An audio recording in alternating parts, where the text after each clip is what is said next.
તો રાજ્યમાં શાળા પ્રવેશોત્સવને લઈને મંત્રીઓને હવે જવાબદારી સોંપવામાં આવી છે।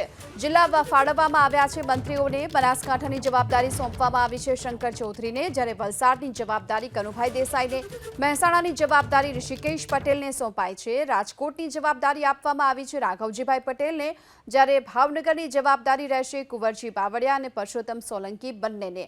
જામનગરની જવાબદારી સોંપાઈ છે મુળુભાઈ બેરાને, મહીસાગરની જવાબદારી કુબેરભાઈ ડિંડોરને સોંપાઈ છે, જ્યારે નર્મદાની જવાબદારી સોંપવામાં આવી છે ભાનુબેન બાબરિયાને।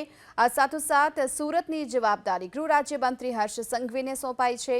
ખેડાની જવાબદારી રહેશે જગદીશ વિશ્વકર્માના સિરે, દાહોદની જવાબદારી લેશે બચ્ચુ ખાબડ, જ્યારે સુરત નવસારીની જવાબદારી મુકેશભાઈ પટેલને સોંપાઈ। આ સાથોસાથ જૂનાગઢની જવાબદારી પ્રફુલ્લ પાનસેરિયાને સોંપવામાં આવી છે। તાપીની જવાબદારી સોંપાઈ છે કુંવરજી હળપતિને, વડોદરાની જવાબદારી સોંપાઈ બાલકૃષ્ણ શુક્લને અને સુરેન્દ્રનગરની જવાબદારી જગદીશભાઈ મકવાણાને સોંપાઈ છે। જો કે આ સાથોસાથ અમરેલીની જવાબદારી સોંપવામાં આવી છે કૌશિક વેકરિયાને અને ડાંગની જવાબદારી વિજય પટેલને સોંપવામાં આવી છે।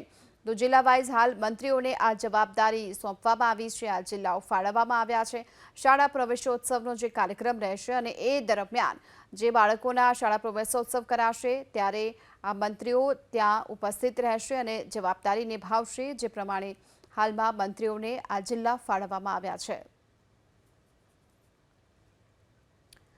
ફરી વખત આપને એ પણ જણાવી દઈએ કે બનાસકાંઠાની જવાબદારી શંકર ચૌધરીને, વલસાડની કનુભાઈ દેસાઈને, મહેસાણાની ઋષિકેશ પટેલને જવાબદારી, રાજકોટની રાઘવજી પટેલને જવાબદારી સોંપાઈ, ભાવનગરની જવાબદારી કુંવરજી બાવળિયા પરસોત્તમ સોલંકીને, જામનગરની જવાબદારી મુળુભાઈ બેરાને, મહીસાગરની જવાબદારી કુબેર ડિંડોરને, નર્મદાની ભાનુબેન બાબરિયાને, સુરતની હર્ષ સંઘવીને, ખેડાની જગદીશ વિશ્વકર્માને, દાહોદની જવાબદારી બચ્ચુ ખાબડને, સુરત નવસારીની જવાબદારી મુકેશ પટેલને સોંપાઈ છે। આ સાથે જૂનાગઢની જવાબદારી પ્રફુલ્લ પાનસેરિયાને, તાપીની જવાબદારી કુંવરજી હળપતિને અને વડોદરાની જવાબદારી બાલકૃષ્ણ શુક્લને સોંપાઈ, જ્યારે સુરેન્દ્રનગરની જવાબદારી રહેશે જગદીશ મકવાણાને, અમરેલીની જવાબદારી કૌશિક વેકરિયા અને ડાંગની જવાબદારી વિજય પટેલને સોંપવામાં આવી છે।